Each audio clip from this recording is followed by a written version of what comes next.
begin today's show in Moscow, where Russian President Vladimir Putin has wrapped up his annual State of the Union address. And it is the 66-year-old leader's first address to both houses of parliament since he was elected to be the fourth presidential term a year ago. Mr. Putin spent much of his speech on the domestic economy and raising people's living standards, as well as some critical security issues. Here are some highlights. It is the Russian president's biggest speech this year. Mr. Putin delivered his annual State of the Nation address before the Federal Assembly on Wednesday. The speech focused on the domestic economy and raising people's living standards, which had been affected by Western sanctions.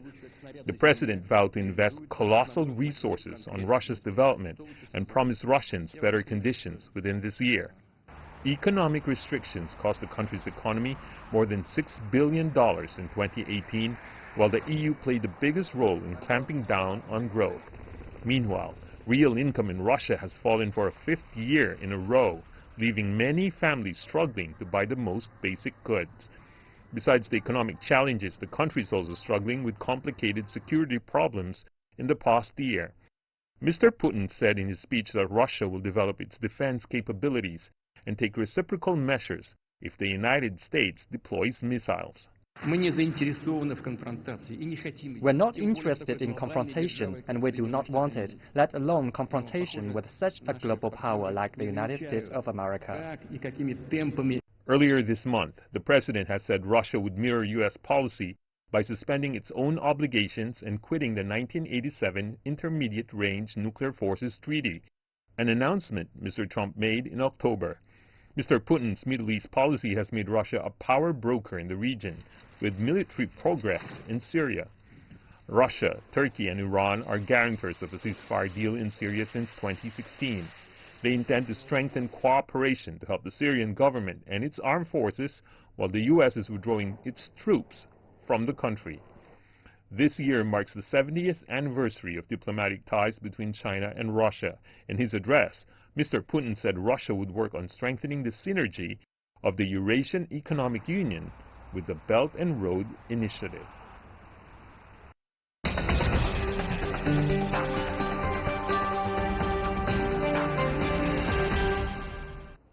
So what is the takeaway from Putin's State of the Nation address? Let's turn to our panelists joining us from different parts of the world. In Moscow, Alexander Lukin, a professor and director of East Asian and SCO Studies from the Moscow State Institute of International Relations. Sir, it's good to see you. Also in Moscow, Mark Sloboda, an international relations and security analyst. Welcome, sir. And with us in our Beijing studio, Cui Hongjian, the director of the Department of European Studies at the China Institute of International Studies. Welcome as well. I want to begin with you, Professor Lukin. The highlight of the speech, many around the world are looking at the security part. Professor Lukin, how likely that Russia will react to the U.S. possible actions? To what degree? Did the president say well and clear? Well, actually, the security part was very short. It was only 15 minutes out of an hour and a half long speech. But he made several interesting statements. First, it is interesting that while talking about international relations, he began with Asia. This is not very usual for Russia. He began with Japan, China, Central Asia, Shanghai Cooperation Organization, and only in the very end he mentioned Europe and the United States. I think it shows the dissatisfaction with relations with the West, basically. And he was talking about the medium-range missiles treaty, of which the United States is withdrawing, and he said the usual thing as he said before, that Russia is going to retaliate, but it's not going to be first to do anything, but it will answer kind of in kind. And what Mr. Putin said, that Russia is not going to spend a lot of money. I see. On all these projects, right. military projects. Mr. Putin warned Russia would respond to any deployment of intermediate-range nuclear weapons in Europe by targeting not only the countries where those missiles were stationed, in fact, but the United States itself as well. Let's listen in. Russia will be forced to create and develop weapons which can be used not only towards those territories that from which direct threats may be directed at us, but also towards those territories where centers of decision-making in employing rocket systems that are threatening to us. Now, Mr. Sloboda, knowing how already the bilateral relations between Moscow and Washington developing over the past few years, what does this statement might lead to in the near future? Yeah, I don't think it's really anything new. It's what the Russian government has been saying from as far back as 2007. He reiterated that Russia's steps will be reciprocal to everything the United States does. If the U.S. puts intermediate-range missile systems in Europe, if the European states actually allow this, Russia will, reciprocate by not only targeting those systems in Europe, but also their command and control systems, be those in Europe or the United States. He also spent a small amount of time reiterating Russia's advancement in several strategic systems, nuclear, hypersonic, underwater drones, and so on. The focus on this is simply because Russia is outspent and outmatched conventionally by an aggressive United States and its NATO allies. By such a large degree, it relies much more on its strategic capabilities as a deterrent in order to defend the country. And that's the fact that Russia seems to have a leg up over its peer great power competitors in several of the systems is seen as something to highlight in order, again, to deter any aggression against Russia. Mr. Cui, as an observer coming from China, what do you think will likely to set the tone of the relations between Russia and the United States, given what we know about intermediate range missile treaty, the two decisions made by two governments, and also the investigation going on inside Washington about President Trump, his relations with Russia? What will likely to set the tone about this relationship to you, Mr. Cui? I think recent years, undoubtedly, this situation between Russia and the United States would be very, very big focus for not only Russian foreign policy and also for the other players for international community. We want to know what will happen really, between those two big powers. But of course now, no matter which kind of kindly message from Washington towards Moscow, so far I think that there's still a lot of structural, barriers to stop any kind of closer relations between two countries. I think for this statement that we can find out, yes, Mr. Putin showed some, a tough attitude on some big issues like the INF treaty, and also how could Russia do something to promote or to keep its status as big powers. But at the same time, I think because of so far the major focus for Mr. Putin is on a domestic, especially economic issue. Right. So I think this year, perhaps, Russia will try to keep a defensive, stance towards the United States, maybe in a more actively way. In a what way? In an active way. In an active way, yes, meaning what? Defensive stance, but in active way. For example, that combination. Yes, for example, I think Russia could take use of more diplomatic instruments, not some military instruments. Let me get to Professor Lukin, also from Russia. Do you agree with your Chinese colleagues' analysis about Russia's possible approach to the U.S. this time? Well, I'm not sure why you're so fixed on Russia's relations with the United States. I'm quite sure that the majority of people who listened to Mr. Putin did not even care about it, and foreign policy in general. the largest part of his speech was actually social policy.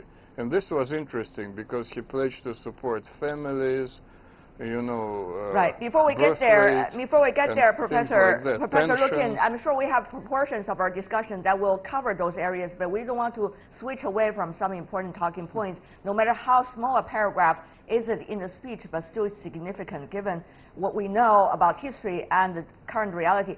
Professor Lukin, tell me about whether Russia is thinking about relations, for example, with Asia, with quote-unquote the East, would be able to take the place that Russia has been working on in order to develop a better and closer relationship with the Europeans.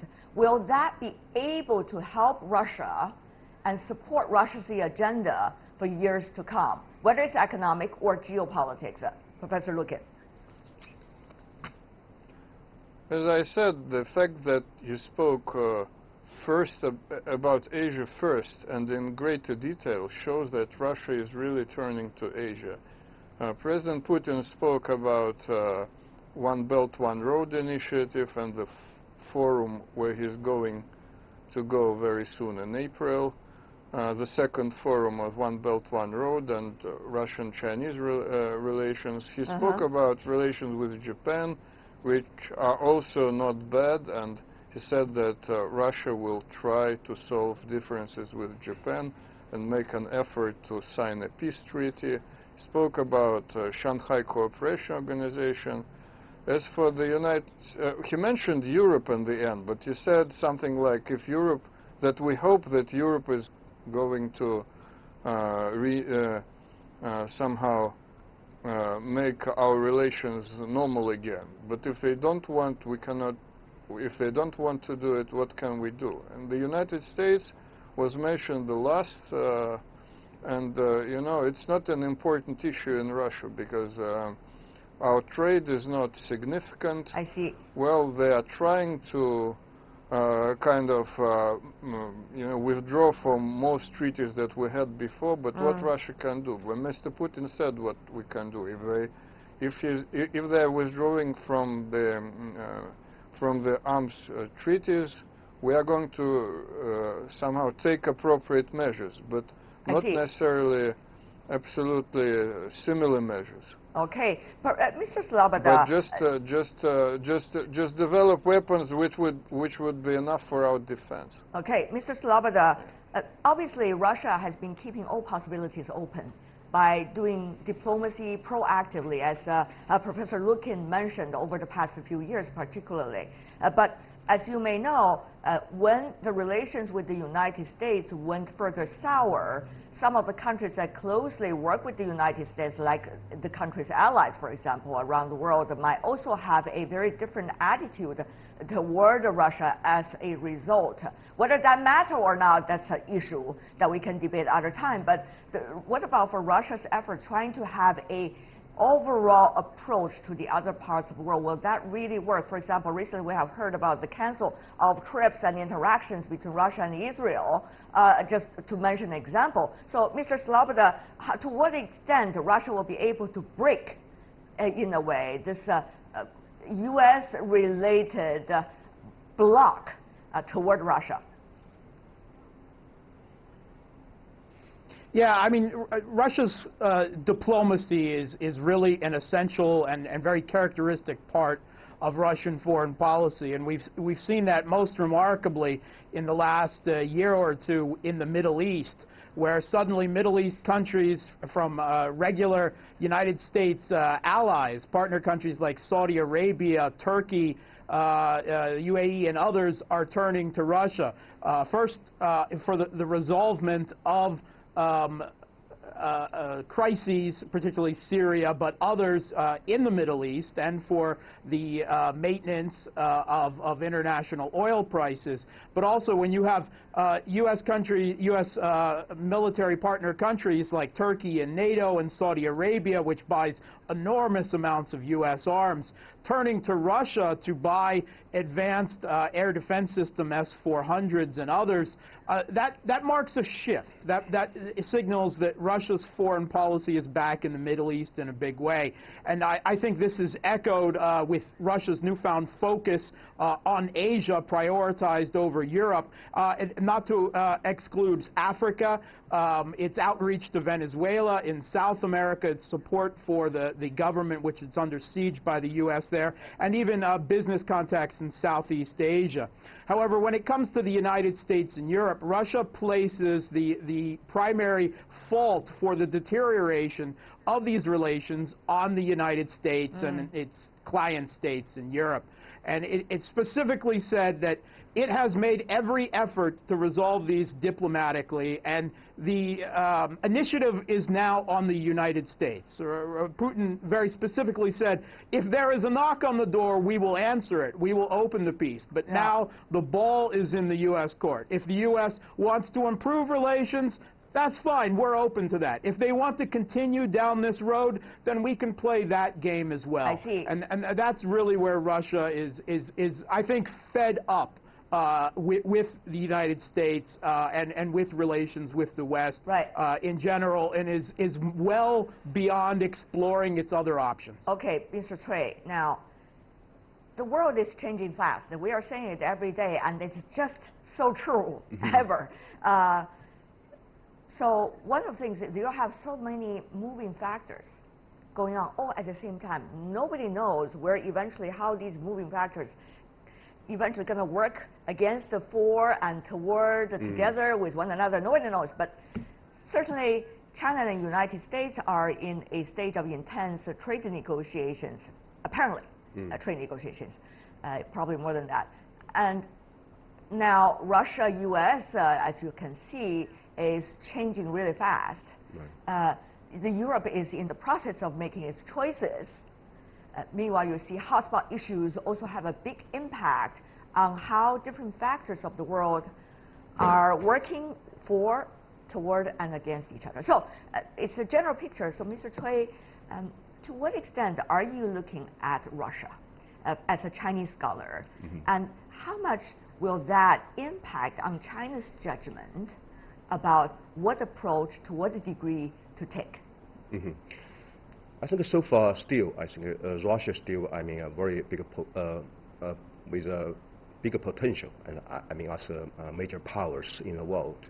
And if we look at this world, even just like you mentioned, now they are full of the turbulence. But so far, if we are believing that there will be a multipolar world in the future, I think undoubtedly Russia is trying to take its role in the future world. But now the question, I think, from a perspective as a Chinese scholar, I think firstly, according to this statement by President Putin, I think it's clear that Russia is trying to, get some more economic development. I think it's very necessary to support its dream as a big power. Secondly, how could, just like our Russia guest mentioned, to get a balance between the traditional, I mean, strategic focus in Europe, in United States, and turn to a lot of towards the Asia. I think now, yes, Russia is trying to play an active role in its position in the middle of Euro-Asia region. So I think it could give us some more imagination. Is how could Russia and China to get some more cooperation? But of course, at the same time, I don't think even now we are, started to, smell some environment of so-called new Cold War. But I do believe that if we are trying to get some more cooperation, but not in traditional bloc politics, I still believe that China, Russia, US, we can try to, maybe this gaming between those big powers could help this maybe a new framework for the big powers. Well, we'll see how that will be eventually coming out. But Professor Lukin, I want to go back to the point that you've been repeatedly making, that is Russia looking at the economic development, Russia is looking at the economic and, as a result of political opportunities in its neighborhood through the Eurasian Union, and also, for example, with Japan, with even Vietnam, and certainly with China, But what do you think can be achieved in short term to be able to help now a economy in Russia which is suffering still from very slow growth rate?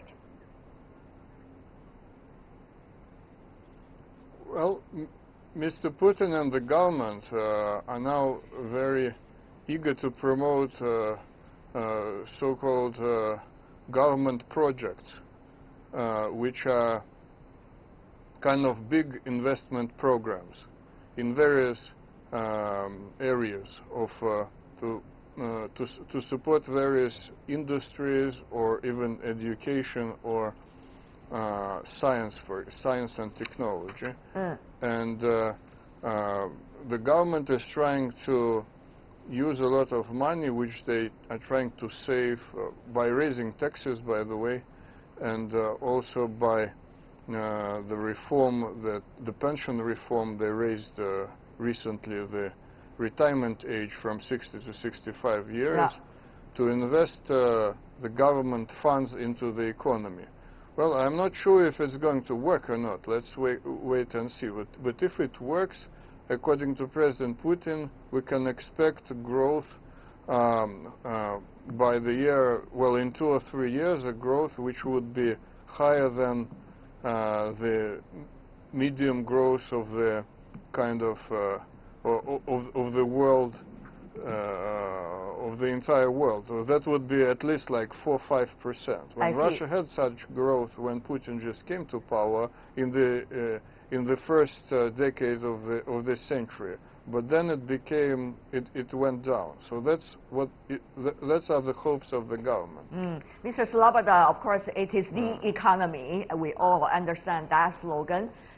Russia's economy has not necessarily doing that impressive over the past few years during different terms of Mr. Putin. Will these efforts encouraging population birth rate, encouraging more social welfare, obviously bigger picture, economic interlink between Russia and those countries around, will that work? Will Russians give Mr. Putin many opportunities? Yeah, I think we've already seen some strength there, that Russia, as well as it has economic opportunities outside of the West, it's also developed a very high degree of financial independence and economic self-sufficiency. And we've seen this despite a extremely powerful and increasingly layered set of sanctions by the United States and the EU. Russia's growth has returned to growth, and it's still increasing. It had 2.3% GDP growth in the last year, in 2018, and this is higher actually than the European average, and this is despite the sanctions it's under. So I think it has developed a degree of independence that is slow growth, but it's a very high degree of qualitative growth, as it were. There is a focus on demographics. Russia's demographics, like most first world Western countries, are facing a graying phenomenon where the birth rate has dropped below the absolute replacement level. And Russia is focused on raising that. Right now it's still, again, above the European average, so it's not exactly an existential crisis relative to other developed countries in the world. But Russia is the largest country in the world by far, and it does need a higher degree of population for economic returns. And so there's a lot of focus in Putin's speech on measures, reduced mortgage rates, subsidies, child care, and everything towards encouraging and making it possible for Russian families to have more children. Okay, well, there are a lot of points in the State of the Nation address by Russian President Vladimir Putin. I'm sure we'll see how those policies are likely to be implemented and their final results. For now, thank you so much, the three of you gentlemen, for joining us. In Moscow, Alexander Lukin, Mark Sloboda, in Beijing, Cui Hongjian. Really appreciate it. Thank you.